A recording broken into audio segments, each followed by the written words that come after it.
देहरे प्रभु नृसिंह मुह भली अविकल चित्र आश्चर्य लगिले भी घटनाटी सत।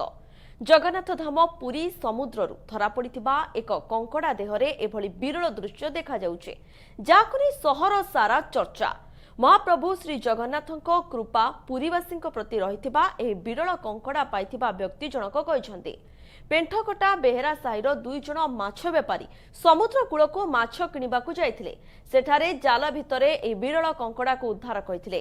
तेबे कंकड़ा देहरे प्रभु नृसिंहଙ୍କ मुह भली अविकल चित्र देखि आश्चर्य हो जाइथिले। या महाप्रभुଙ୍କ चमत्कारिता बोली कंकड़ा को उद्धार करथिबा व्यक्ति कहिसंती। एटा जगन्नाथ गोटे नृसिंह अवतार गोटे कंकड़ा तो गोटे किणुकुणी गोटे बाहर कंकड़ा किनला हाँ बाहर कोड बाहरला कंकड़ा कोड किनथले समुद्र कूल रे हाँ पूरी समुद्र कूल हाँ पूरी समुद्र कूल। आज आम आइलु माछ किणा आज गोटे जाल में पड़ा कंकड़ाटी कंकड़ा देखा पूरा जगन्नाथ प्रतिमूर्ति पूरा भली आम जो आशा भरसा जगन्नाथ जो अच्छा पुरी किसी हम ना यही प्रमाण पाच।